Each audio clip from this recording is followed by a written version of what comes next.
So OBC community is becoming a tool, in political slugfest. Politics is not definitely non-state, if it is anything but sane, And why we say that the whole issue is basically an outcome of politicization of the social instrument called reservation. It's actually scary. Election is something which can't be undone.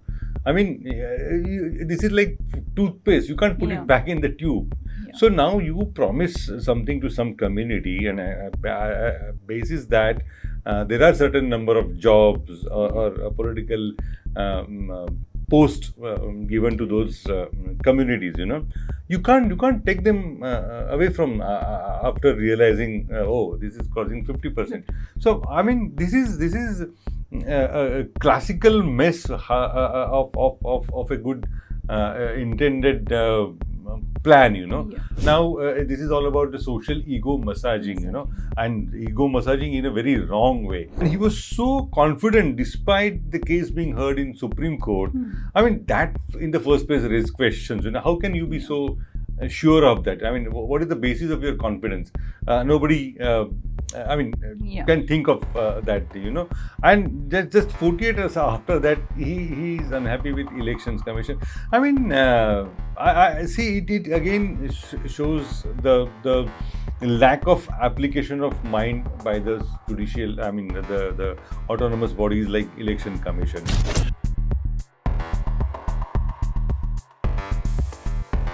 On May 6, 2025, the Supreme Court pulled up the State Election Commission saying that they have to immediately notify the local bodies elections. And the question asked by the Supreme Court is, why are the local body elections which are pending for the last 3 to 5 years are not being held? And what are the reasons for that? And then on November 25, just a few days, just a month ago, last month, the Supreme Court has pulled up again the state government as well as the Election Commission saying there should be no breach of 50% reservation. Now, from their point of view, find there are two issues involved in this, Girish. One is the elections. There are no reasons why any election for that matter, even local body election, should be delayed beyond a point. But here the question is, if there was this whole issue in the court was related to the OBC reservation, the crossing of the 50% reservation. Now, that was also the reason why it was delayed. Now, why couldn't the Supreme Court and the State Election Commission and the state government resolve this issue before starting the whole process of local body elections? See, there are 3 points it looks like, why we are in this maze as of now. First is obviously Election Commission. I mean, when Supreme Court has made categorically clear time and again that you can't breach that limit, So what the Election Commission was doing when nominations were being filed, when there were what they call the lottery system, was being conducted for announcing reservation for various wards, So Elections Commission's complete dereliction of duty on this issue can't be ignored, number one. Number 2 is Supreme Court's approach. When similar cases were found in Telangana, Supreme Court stopped the election. They stayed it. I mean, if there is a parallel between Maharashtra and Telangana, it should have been the same in Maharashtra also. Why it is not, we can't question, because it's the Supreme Court. And the third angle is it's a race amongst all political parties to woo various communities by announcing reservations which are completely hollow. So 3 things put together can explain why we are into this mess. In case of Maharashtra, if we are discussing, the whole point is, initially there was a debate related to OBC, whether it should be 27%, it should be 19%, or what, because there's no population census as far as OBC is concerned, or even for otherwise for that matter. After 1931, I don't think there's any census. There is a census, correct.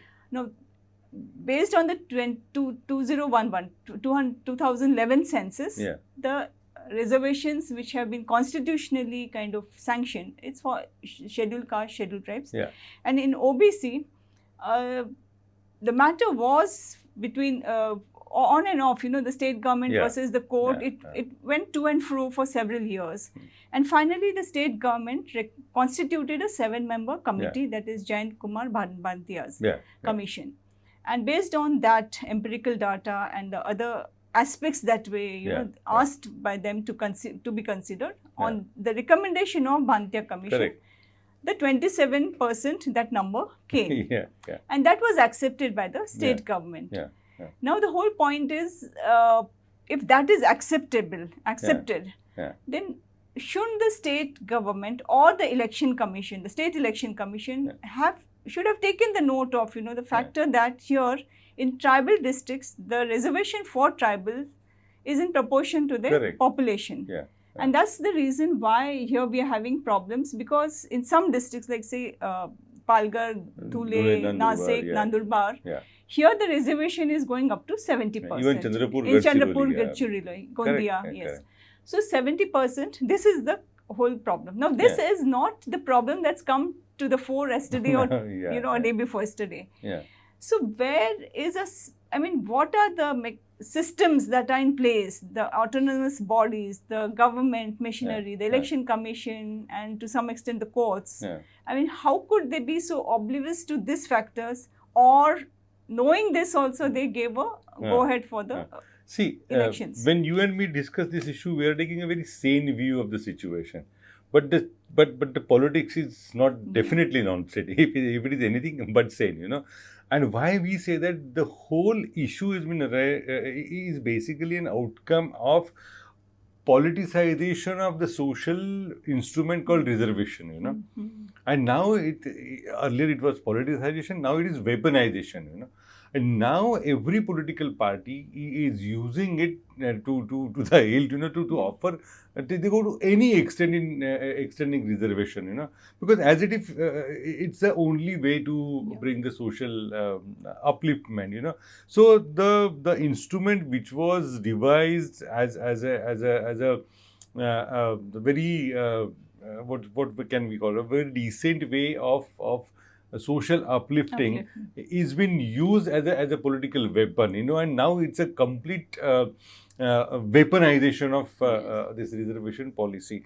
And having said that, it's not that only this party or that party or this government, state government, it's all over the same. Initially, you may recall what happened about Maratha reservation or Jats in Haryana and Rajasthan and Patels, Patidar in Gujarat, Kapu in Andhra. So now it looks like genie is out of the bottle. You can't cork it back now. Now no one knows where to look for. And the genesis of this issue can be found in Modi government's decision to announce economically backward classes, 10% that was announced. So actually, principally, reservation has to be only on the social backdrop, the background. You can't have, so once you limit for one reason, there will be 10 reasons to cross the limit. And that's exactly happening now. And in the absence of clear-cut data, clear-cut transparency about the social structure, it's your reservation promise versus my reservation promise, and we are in a whole crisis now. The problem here is, Girish, when the issue was argued in the court, or the state government, the appointed Solicitor General and those representing the state government, basically their argument is, since the election has been already notified, and notified as per the directives of the court, now it will be very difficult to defer it, because I think the Supreme Court had asked them to defer it, because it was only at the process of the nomination. Now here the problem was, since it was notified, the nomination process had started, they said now it's very difficult to reverse it.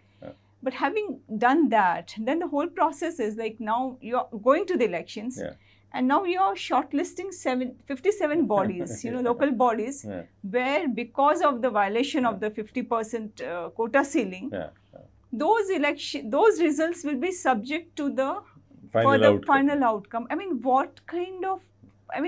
Where are we heading?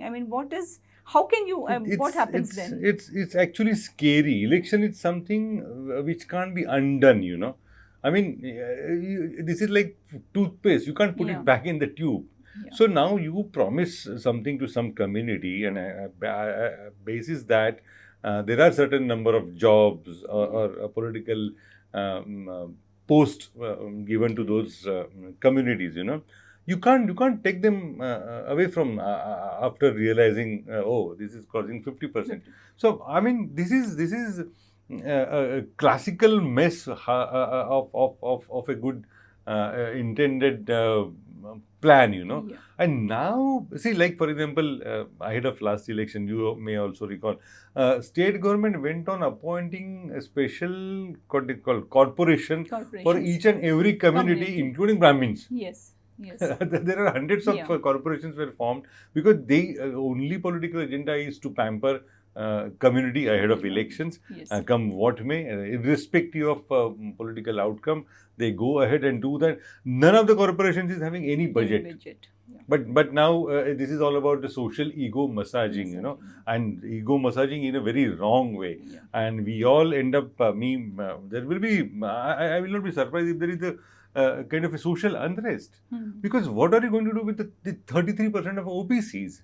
Yeah. You know that you're not going to execute. You're not in a position to implement or offer any closure to this reservation. Despite that, knowing the reality, state government went ahead and promised elections for OBC community. So OBC community is becoming a tool, in political slugfest. Earlier it was. Like say, for example, during Congresses, when Congress was ruling, it was all about minorities and Muslims and 2M combination. Now it is OBCs. Yes. So this is all, we will end up in complete chaos. In a very progressive state like Maharashtra, where you had a lot of thinkers, you still have very good, experienced leaders and the reforms, given the background we have and we come from. Now, here the whole problem was like, what the Indian Constitution had mandated, in 1950, the reservation for the scheduled caste and scheduled tribes. Now, in Maharashtra, if you look at it, there's no justification why that reservation was kind of enhanced from 14 to 24%. Now, if you look at the irony, 14 to 24% based on the proportion of the population. So now to roll back that to adjust 27% reservation for the OBC. Or you to tinker both the communities. What kind of logic is going to come There is no play? logic actually, except winning over votes of those communities and promising undeliverable promises. This is what they are doing. And look at the state of affairs. Where number one, it's a political one. They are not talking about the women's reservation, and none of them are having even 33% of women.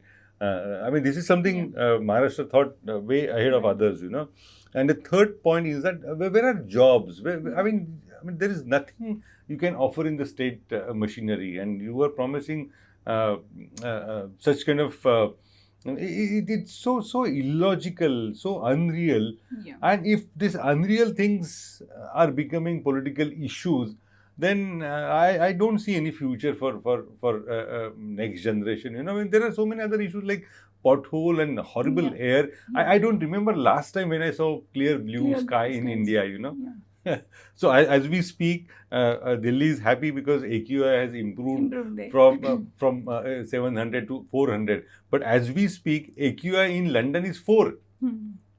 Just imagine, So the largest democracy, it may be 4th largest economy or whatever, So this kind of mess is pulling all of us back, and we are going nowhere. So Girish, do you think there's whether it's this election or next election, but there is a reason why everybody across the political parties and all the prominent organizations across the state, at least, let's talk about Maharashtra, they should put their heads together and redefine the lines as far as reservation is concerned. Because if you're talking about affirmative actions, if you want to uplift any community or, any segments, then the only criteria which the Constitution has given is social backwardness, And even if you're thinking of economical backwardness, there must be some reasons. But this ad hoc piecemeal approach, that is, I think that's creating more chaos, as you mentioned. Yeah. Now, in the middle of this election, now phase 1 voting is tomorrow. Yeah. Tomorrow is the voting, and today we are still not sure whether 57 local bodies, where the election ceiling has exceeded 50%, they are going for voting tomorrow. The nominations, everything is completed. The process. The voters are going to cast their votes, and we don't know what happens to that body. Will it go for re-election? Same thing happened last election. Yes. I mean, in so many, the Maharashtra government had to conduct re-election in many at least 100 plus places, right? Yes, yes. And whose money it is? What happens to those getting elected in the first phase, and now they've been told to get re-elected or re-election being conducted? So I still feel it's no logic, it's no sanity. And this is not doable. Still, you do it. No one questions that. So it raises serious questions on our so-called autonomous institutions. I mean, election commission day before yesterday stops elections in many places. But what was it doing when process was on? Yes. I mean, there are serious questions about all these institutions, and the problem you and me face is that no one is bothered about this question except the media. This issue came up also because of PILs, certain public interest litigations. Maybe if it were not there, then it would have continued that. Yeah. Now, today the Chief Minister himself has expressed disappointment with the election commission. I mean, all this while the opposition leaders were raising hue and cry for different reasons, obviously. But today, Fadnavis's reaction in one of his Chhatrapati Nagar, I think he was there, Shambhaji Nagar, Chhatrapati Shambhaji Nagar, and he told the media persons very clearly that I don't see any reasons why this has happened in the sense. Now, the election commission's decision to stop elections just 24 hours, 48 hours before the polling, what does it indicate now? See, I mean, before we could react on election commission, just compare reaction of Chief Minister Mr. Fadnavis. Prior to this reaction, 24 hours maybe, 48 hours, in Nagpur he said there won't be any problem. We will go ahead with elections the way it is planned. There will not be any kind of an obstacle in the process. No one will stop. And he was so confident despite the case being heard in Supreme Court. I mean, that in the first place raised questions. How can you be so sure of that? I mean, what is the basis of your confidence? Nobody... can think of that, and just 48 hours after that, he is unhappy with Elections Commission. I mean, I see it again shows the lack of application of mind by the judicial, the autonomous bodies like Election Commission, where is the independence? I mean, you should have been able to stop on your own. Why you need Supreme Court? Because you have been authorized. I mean, see, misuse of power is definitely not good, but not using your powers also is equally bad. And this is what is happening. I mean, all along, I mean, it's 4-5 months. It's not only 4-5 months, this process we are talking about. Look at the way local bodies in Maharashtra are headless. Some of them are 4-5 years. And still we are not sure where are we going. Here also the selectiveness of the State Election Commission, I would say. Generally, we don't talk so much about this autonomous body, but here we have to take note of them, because here their concern is not about the quota being exceeded. What he's objecting to is in those local bodies where, especially in the Pune district, which includes Baramati, a part of Marathwada, Bid, I think.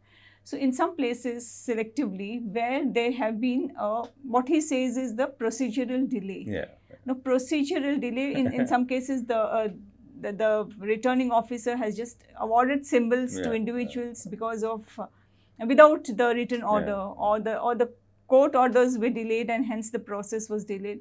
But the question is, like, why are you waking up now? I mean, you could have stopped it immediately or alerted something. And suo moto, how can he stop the elections? That's the thing. It's Under what incredibly rule? yeah. It's incredibly insane to look at whatever happening in Maharashtra. You know, I mean.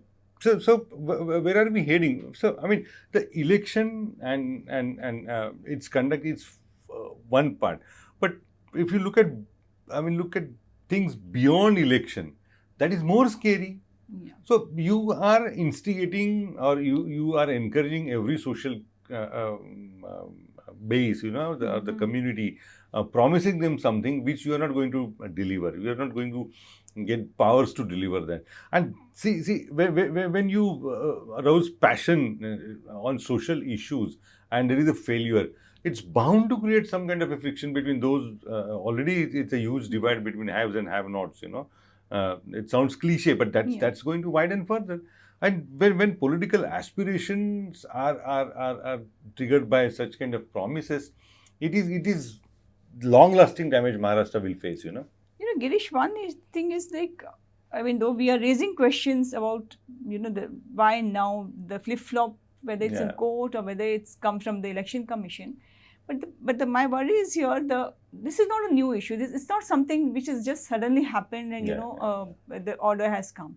This has been there for 2 years or 3 years, more than that. You know, even when Uddhav Thackeray was chief minister, this issue of, certain constituencies exceeding 50% has been in existence. And successive governments have dealt with it in their own ways. The problem is, why are the political parties who are at the receiving end of this thing, either way, you know, sometimes they exploit to their advantage, sometimes to opposition's disadvantage. Why have they not taken it up the way it should have been, you know? Because look at the opposition also. I mean, they have, at least put up a united front when it came to vote frauds and all this. But this is a very sensitive issue, but nobody's touching it. I mean, this also shows they are afraid, or they don't want to make any, don't want to take any position on these issues. See, it's very interesting point you raise. Who will object to it? Ruling party will try to extract as much as possible by promising undeliverable things, you know, and opposition will try to extract as much as possible by demanding something which is outrageous, you know. And that's the game being played in Maharashtra. Look at Maratha Reservation. Where it stands, no one knows. Look at OBCs. Where it stands, no one knows. No one knows what's going to happen about municipal elections. Every social issue is being handled only through political prism. And right from Delhi to Kanyakumari, it's the same game being played, you know. And you don't have anything to offer. There is no development, there is no economic upliftment. So what you do, you pamper socially. And this is the thing every political party is happy playing. So you pander to some communities' ego, promise them something, and try to win over their votes, you know. So in the bargain, I mean, all fall down. That's what Maharashtra is witnessing. Because OBC, if 27% as per the recommendation of J.K. Bhantia is acceptable to the state government, but in the court it is being challenged because it exceeds the 50%, at least in some constituencies, not all. This is, for 2 years we have not read this. Maratha Reservation, 10%, it's there, 10% legislature, you have passed a legislature, so it's as per the law, it is there. But because Jarange Patil, the activist who came on the streets, so you also pandered to his kind of ego or larger public at large. So you had to kind of go for that Hyderabad Gazette, and you promised him Satara Gazette and Bombay Gazette. Now there's silence for a few months. But is it going to be, I mean, there's no closure at any of these issues. Dhangar Reservation also, it was promised in 2014. Before that, actually, in the very first cabinet, they were planning to give it, but successive governments. But now it's still hanging, you know. They get reservation, but they want it in scheduled tribe. So, Girish, do you think all parties, all political parties at some point will, or, you know, the constitutional bodies, the center, the states, they have to come together to kind of take a larger view? And because if upliftment of the socially backward is the reason the objective and constitutionally mandated, then you have to stop this kind of. See, it can stop. It's too much to expect from these political parties. I mean, the wisdom and wiser sense prevails and all that. Then nothing. We have seen it's just worsening the situation. So, if Supreme Court really wills its or uses its stick, because that is the only way. I mean, right from the way you allowed 10% economic, that's a special class, EWS. Since then, once you cross the limit, there is every temptation to take it forward, And now, as we say, the race is to bottom. There is no governance. No one is talking about that.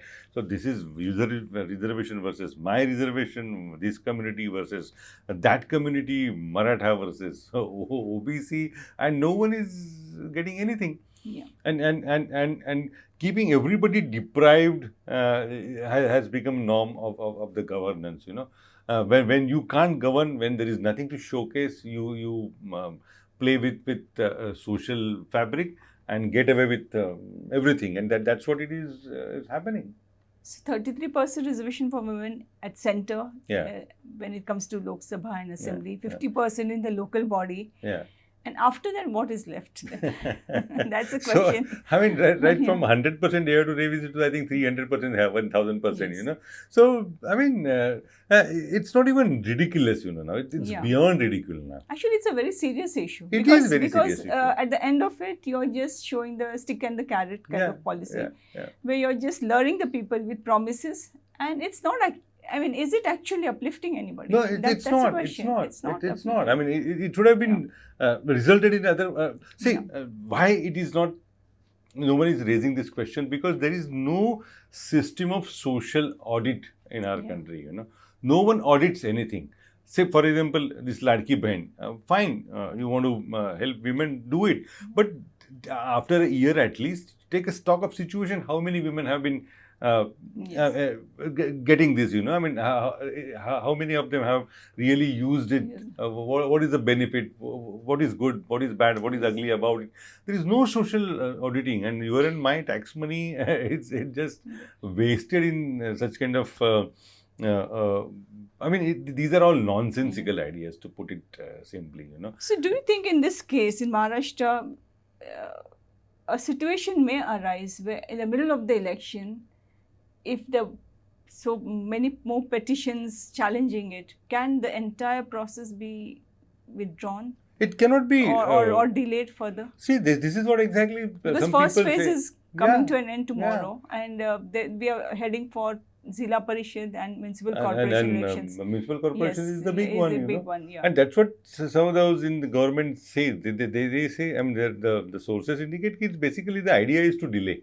Is to delay. It's to either this way or that way, Okay. So, but in the end, what are we doing? This is a larger picture. Forget elections, but I look at it as a very social tension creation, Yes. because you are not doing anything for those societies. Because here there's no formula or no parameter on which they're weighing it. Like, it's everything is ad hoc. Like in say 2014, just before the Prithviraj Chauhan's government, when Rane committee was appointed by the Congress NCP, the election was 16%. So on what basis they gave 16% to No one knows, Marathas? and when there is no census. Yes, and when Devendra Fadnavis government came, he made it 12 and 13% initially, and then again that could not withstand the court validity. So again they made it 10%, and beyond that they are again going for the Hyderabad Gazette and that kind of thing. So I mean,